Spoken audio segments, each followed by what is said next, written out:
그리스도인은 악에게 지지 아니하고 선으로 악을 이겨야 되는 사람들입니다. 그 선이란 공의로 심판하시는 하나님을 믿는 믿음이죠. 다윗은 사울에게 복수할 절호의 기회가 왔지만 그렇게 하지 않았습니다.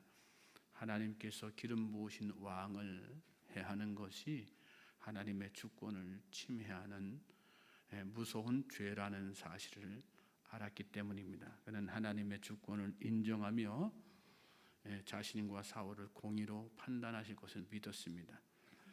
자신이 죽음 직전까지 갔다는 사실을 전혀 모른 채 사울은 굴 밖으로 나가지요. 그리고 그 뒤에다 대고 다윗은 방금 어떠한 일이 벌어졌었는지를 다 밝혀요. 그리고 자신의 결백을 주장했습니다. 그러자 오늘 말씀 보니까 사울이 울면서 그에게 대답을 하죠. 16절 말씀 보세요.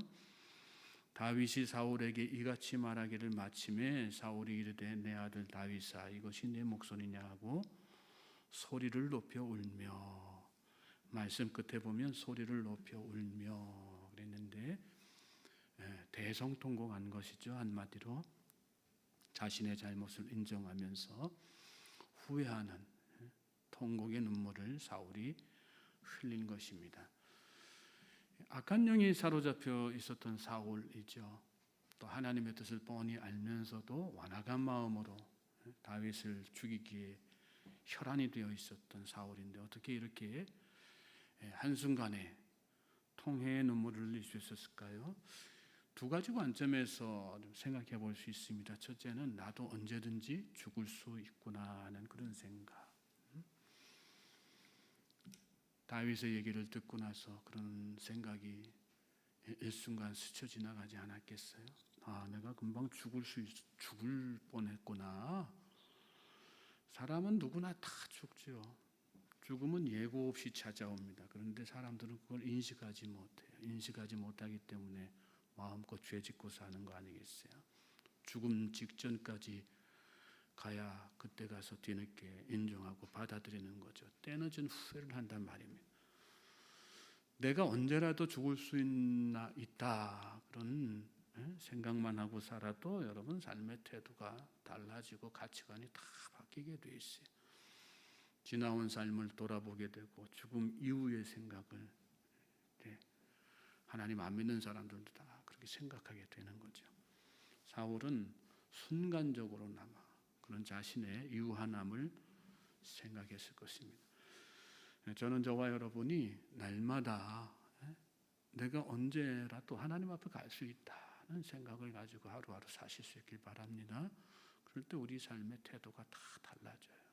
생각 없이 사는 것이 아니라 천년만년 그냥 어리석은 부자처럼 이 세상 다 내가 가진 것처럼 살면서 욕심 부리고 죄짓고 이렇게 살지 말고 아, 내가 언제든지 하나님 앞에 갈 수 있구나. 그리고 그 이후에는 반드시 심판이라는 것이 있지. 영원한 세상이 있지. 그런 생각을 날마다 하면서 사실 수 있길 바랍니다. 두 번째는 다윗의 진심 어린 말과 행동을 통해서 자신의 그 죄를 깨닫게 된 것입니다. 사울은 여기 보면 다윗을 내 아들아 하고 부르면서 눈물을 흘립니다. 다윗을 통해서 자신의 죄를 발견한 것입니다. 사람은 누구나 잘못합니다. 성경은 누구든지 자신에게 죄가 없다 그러면 하나님 앞에서 거짓된 죄다 그렇게 말씀하고 있어요. 중요한 게 뭐냐? 죄를 깨닫고 인정하는 것이라는 말씀이에요. 사울이 그동안 왜 하나님의 뜻을 거스르고 또 다윗을 향해서 증오를 드러내면서 파멸의 길로 이렇게 나아갔습니까? 자신의 죄를 발견하지 못했기 때문에, 깨닫지 못했기 때문에 그런 것이죠. 사울뿐만 아니라 모든 인간이 다 그렇습니다. 죄를 깨닫지 못하니까 자꾸 자기 의에 사로잡혀서 파멸의 길로 가는 줄도 모르고 이렇게 달려가는 거예요. 깨닫고 인정할 때 파멸을 면할 수 있는 것입니다. 그러므로 죄를 깨닫는 것은 정말 기쁘고 감사한 일, 복된 일이에요. 우리는 늘 복된 인생 그러면서 뭐 세상의 영광 누리는 것들을 머릿속에 막 상상할 때가 참 많잖아요. 그런데 성경에서 말씀하는 진정한 복은요, 이렇게 자신의 죄를 깨닫고 그래서 파국으로 치달을 수밖에 없는 멸망길로 나아갈 수밖에 없는 그 인생을 영생의 길로 돌이켜 세우는 거, 그게 진짜 복이거든요. 영적으로 무감각해서 자신의 죄를 알지 못하는 거, 그게 불행이에요. 회개는 회복의 기회고 그래서 축복의 기회라는 거 잘 깨닫고 이 새벽에도 하나님 앞에 기도하면서 우리 자신의 그동안에 발견하지 못했던 죄를 다 깨닫게 해달라고, 그래서 하나님 앞에 겸손하게 은혜를 구하는 우리 모든 주의 백성들 되시길 바랍니다. 17절부터 19절 말씀 같이 한번 읽어보겠어요. 시작. 다윗에게 이르되 나는 너를 학대하되 너는 나를 선대하니 너는 나보다 의롭도다. 내가 나 선대한 것을 오늘 나타냈나니 여호와께서 나를 내 손에 넘기셨으나 내가 나를 죽이지 아니하였도다. 사람이 그의 원수를 만나면 그를 평안히 가게 하겠느냐? 내가 오늘 내게 행한 일로 말미암아 여호와께서 내게 손으로 갚으시기를 원하노라. 사울은 자신이 다윗을 학대했지만 못살게 굴었지만 다윗은 자신을 선대했음을 다윗의 얘기를 듣고 잘 깨달았어요. 그리고 그동안에 다윗을 죽이려고 했던 모든 악행을 다 뉘우치죠. 사울은 자신이 하나님이 자신을 다윗의 손에 넘기셨지만 다윗이 보복하지 않고 선대했다면서 그의 의로움을 다 인정했습니다. 세상은 원수를 평안히 두지 않고 찾아서 보복하지요. 그런데 다윗은 그 세상의 원리를 따르지 않았어요. 그리고 결과적으로 사울로부터 자신을 축복하는 그런 놀라운 축복 선언을 다 이렇게 듣게 되는 것이죠. 우리는 세상 살면서 악을 악으로 갚지 말고 선으로 이겨야지 된다는 사실은 다 알고 있어요.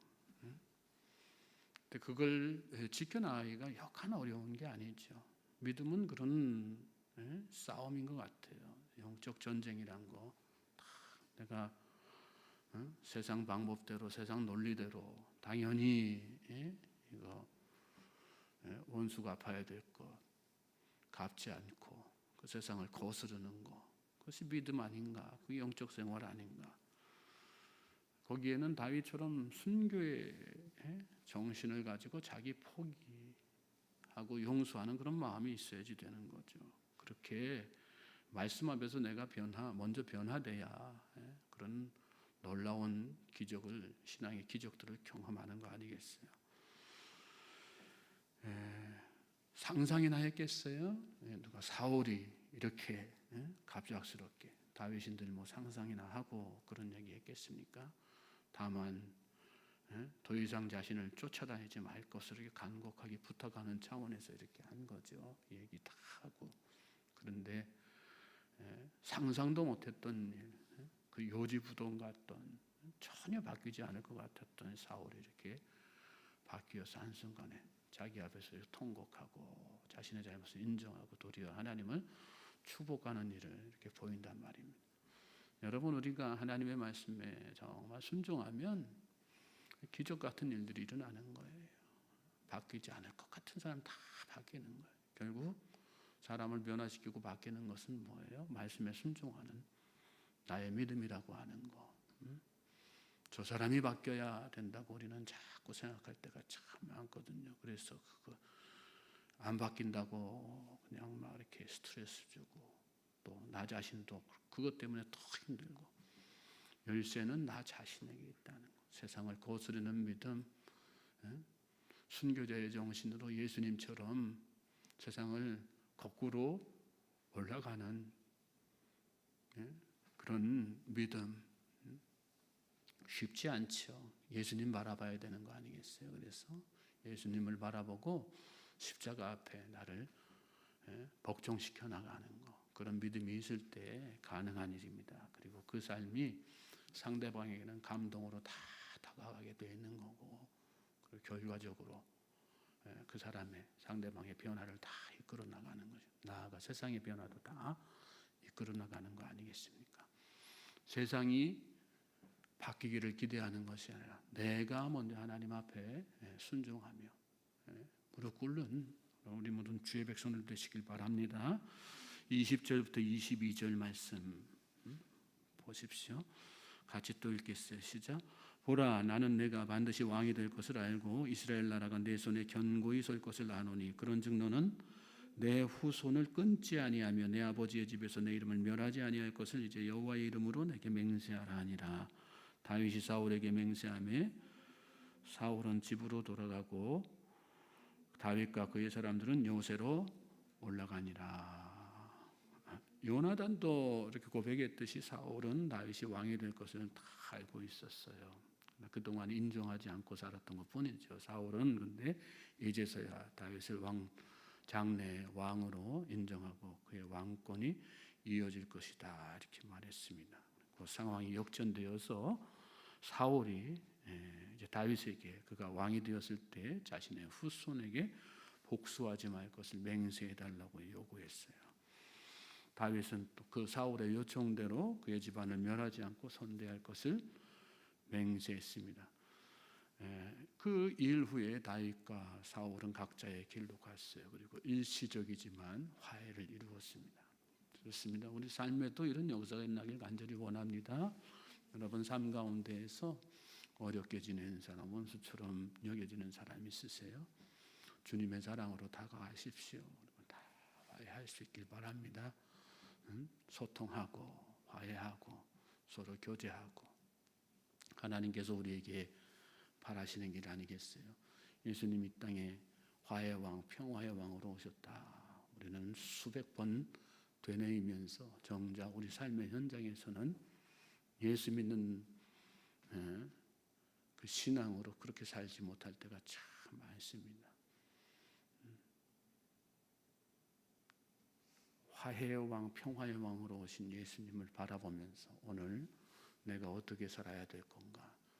삶으로 사람들을 감동시키고 또 세상의 방법이 아니라 하나님의 방법, 정도의 믿음의 정도의 길을 걸어가면서 세상을 변화시키는 길로 나아가는 우리 모두가 되길 바랍니다. 오늘 하루 그렇게 우리가 믿음의 길로 나아갈 때 하나님께서 우리 삶 가운데 놀라운 평화를 이루어 주실 줄로 믿습니다.